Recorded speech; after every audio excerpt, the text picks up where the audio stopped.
Welcome back to New World Next Week. I'm James Corbett at CorbettReport.com.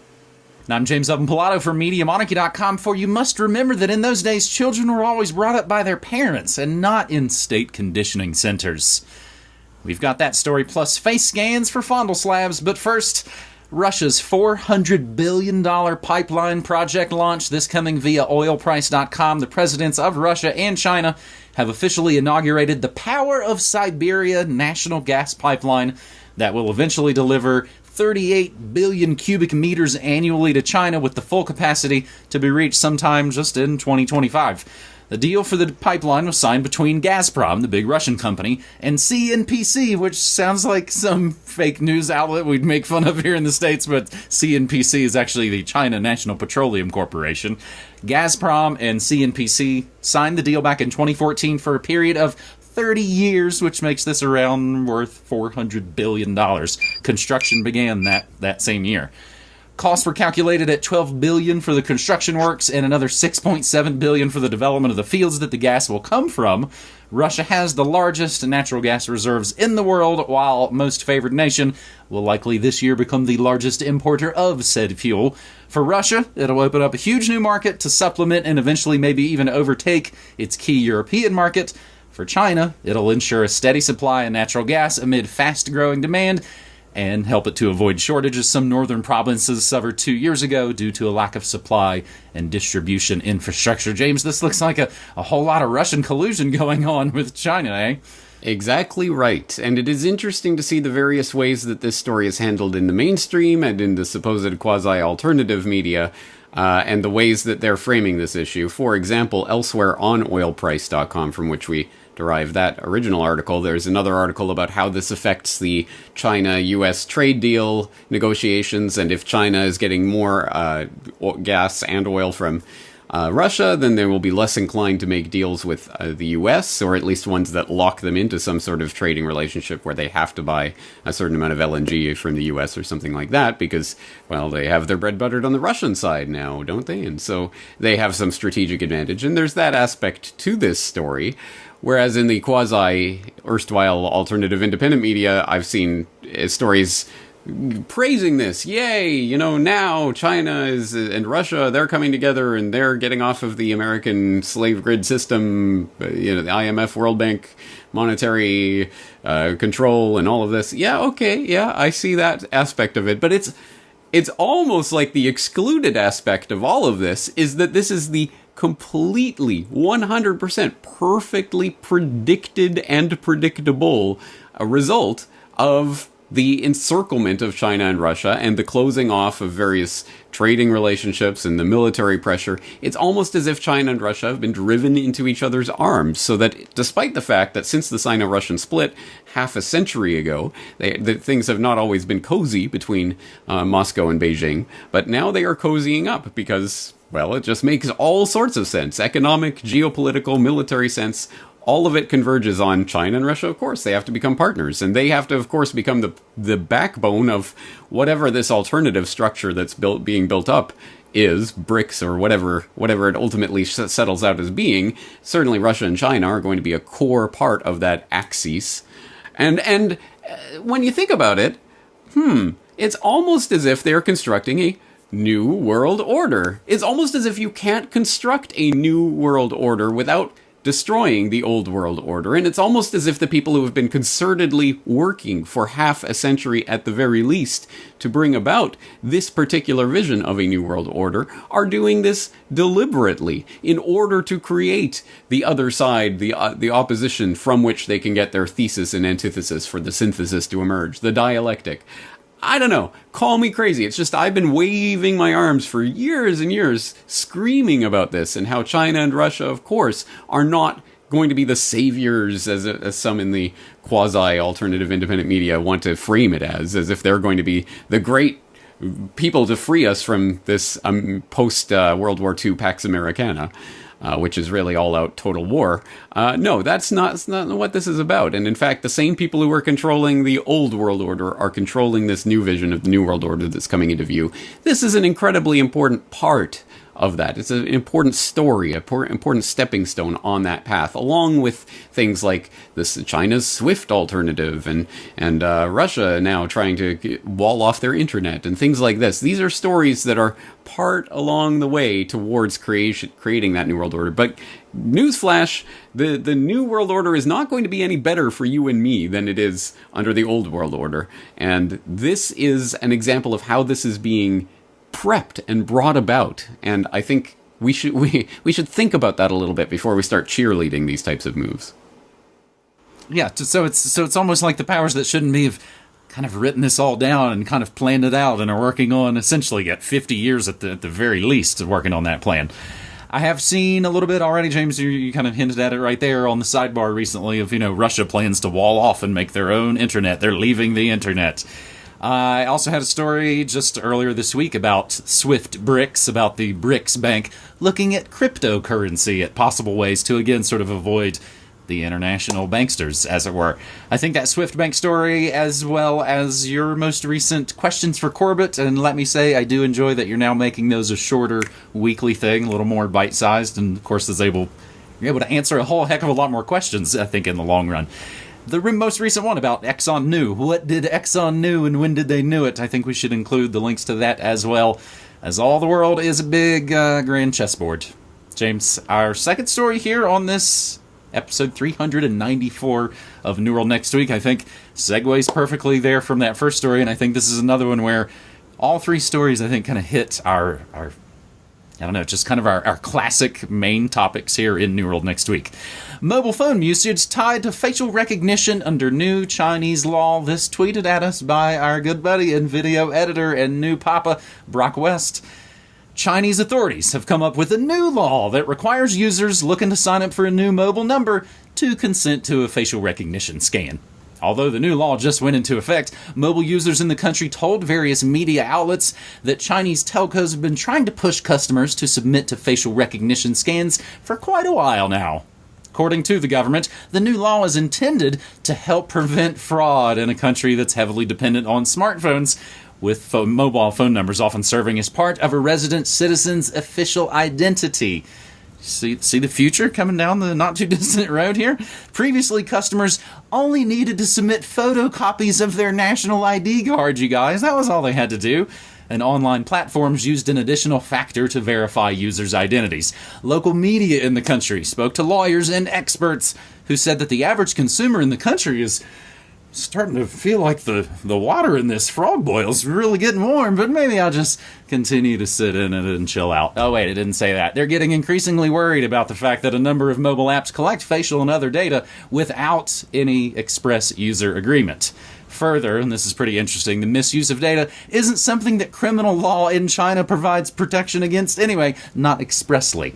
In the coming months, more regulations are expected to ensure data privacy and protection without hindering the country's progress with technology.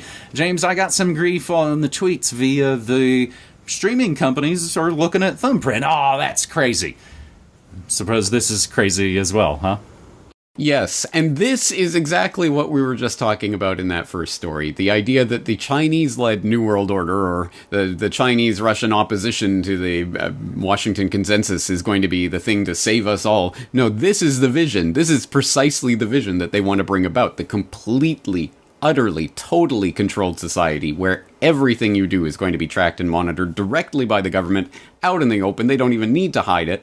And what are you going to do if you even so much complain about the traffic cops and the way that they operate? I don't know if you saw that video that's been circulating on social media, the guy chained to the chair and being interrogated by police because on social media he made a couple of posts that were complaining about the traffic cops there in China.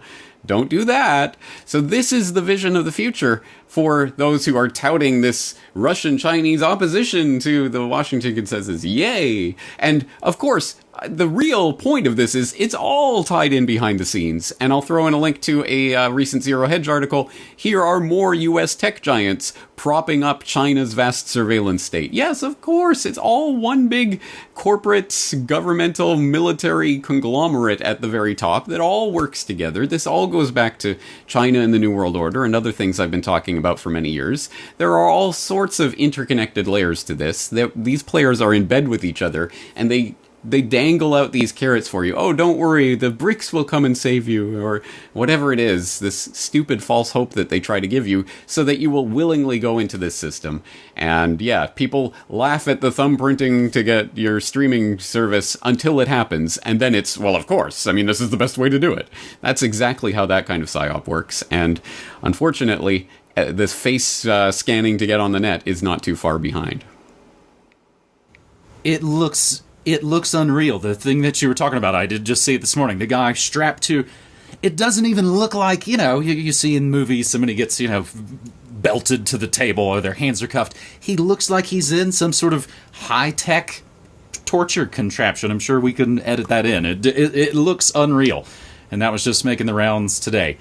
Yeah, I mean, this is basically, I think, it's going to keep kind of ramping up. And it's going to really hit a real peak next year here in the States for the big America's Next Top President 2020 game show. And there's going to be more fights. And I think it's going to get to the point. And just like we have the employees of Google saying, oh, we don't want to work on the China project anymore. We protest. Oh, but I'll go back to work on the thing that's going to keep, that's essentially going to be the project for the States. I just have to laugh at it, unfortunately. So this is all going to ramp up. It's all going to probably get pretty heated next year, and I wouldn't be surprised if that gets us closer to the point of, well, I guess we're just going to have driver's licenses for the internet. And again, people are going to beg for it. So whether or not they're going to need a big I-9/11 event, or if it'll just be kind of the slow war of contrition, James, I think the end result's going to be the exact same thing. Our third and final story here on New World Next Week, episode 394, is the hat trick to this technocratic episode. Scientists say artificial wombs could replace women. This coming via technocracy.news, and it links back to the original source, which is really excited about the idea. The idea of growing babies outside the body has inspired novels and movies for decades. Which I would wonder if they don't have that possibly the other way around, cart before the horse. Research groups now around the world are exploring the possibility of artificial gestation.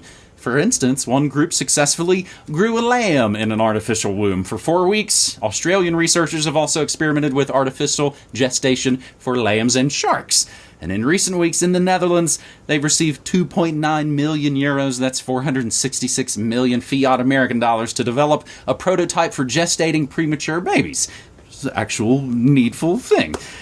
It's important to consider some of the ethical issues surrounding this technology. Growing a baby outside of the womb is known as ectogenesis or exogenesis, and we're already using a form of it. This is how they sort of get you into the idea. How could you be against helping, old ladies or sick babies? When premature infants are transferred to humidicribs, which is a new one on me, James, to continue their development in a neonatal unit, that's partial ectogenesis. But an artificial womb could extend the period a fetus could be gestated outside the body. Eventually, we might be able to do away with human wombs altogether. This may sound far-fetched, but many scientists working in reproductive biotechnology believe that with the necessary scientific and legal support, which they'll write later retroactively, full ectogenesis is a real possibility for the future. Now, when you sent me some story ideas for this New World Next Week episode, James, I saw just the URL link, and I immediately was like, oh, this is exactly what they do in Brave New World. That's what I thought of before I even clicked it. So then I opened the article, and I opened this episode with a quote from Huxley's instruction manual. Technocracy News essentially mentions it as well. They say, technocrats invent because they can, not because there's a pressing need to do so. This is a precursor to incubator reproduction as described in Huxley's 1932 book, Brave New World, and perhaps most controversially, Technocracy News says this is already linked to gay men being able to have babies. James? Let's walk around. You tell them everything, Mr. Foster.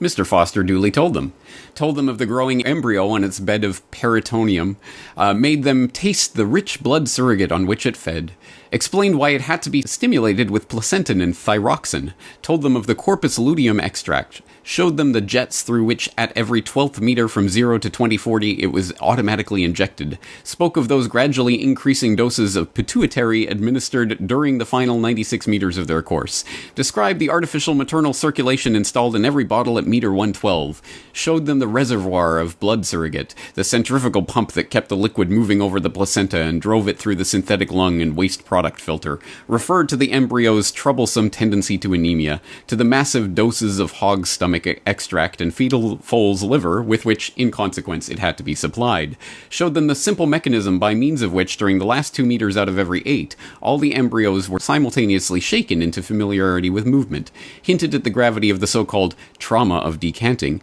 and enumerated the precautions taken to minimize, by a suitable training of the bottled embryo, that dangerous shock, told them of the test for sex carried out in the neighborhood of meter 200, explained the system of labeling a T for the males, a circle for the females, and for those who were destined to become free mardens, a question mark, black on a white ground.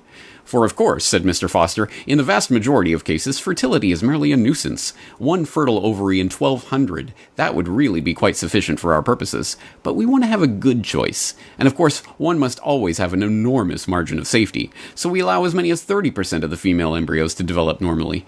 The others get a dose of male sex hormone every 24 meters for the rest of the course.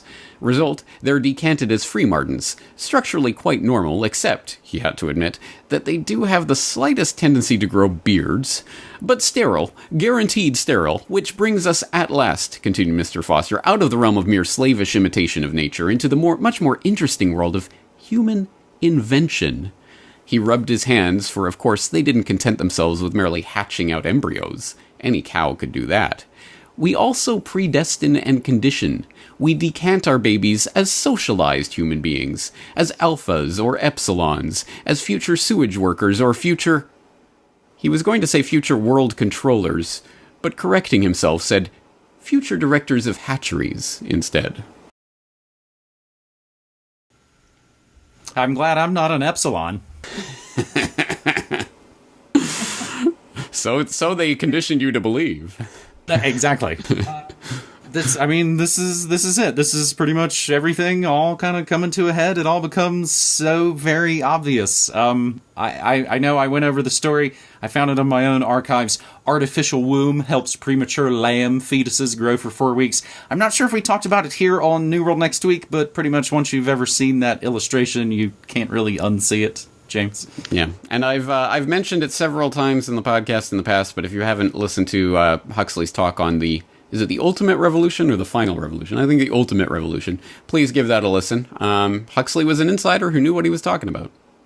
Absolutely. It's just the last couple of notes here at the end. It's funny you even mentioned the part about, like, being cattle. I had a story just yesterday on the morning show about putting virtual reality goggles on cows because they're depressed because they're in factory farms, that this might make them happier.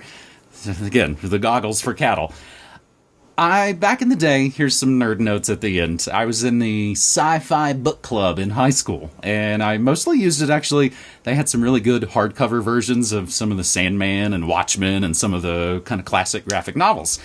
They also had a small selection of what was called old-time radio, OTR, and they had this episode from CBS from 1950, I forget, and it's Brave New World. And it's narrated by Aldous Huxley, and it has a live score by famed film composer Bernard Herrmann, Orson Welles, all that. It's just a fantastic piece of work, and that's really, I think, what got me into old-time radio, but it's also what got me initially into the works of Huxley, long before 9/11, long before we were really diving heavily into this. So that's a perfect way for me to segue to say I play an hour of old-time radio each and every day as part of my news, music, memes, and more. I stream live Monday through Friday, 9 to 5 Mountain Time at MediaMonarchy.com. I would love for folks to come check it out, James. All right, we're going to leave it there for this week. Looking forward to next week, James. Thanks again. Thanks, buddy. Take care.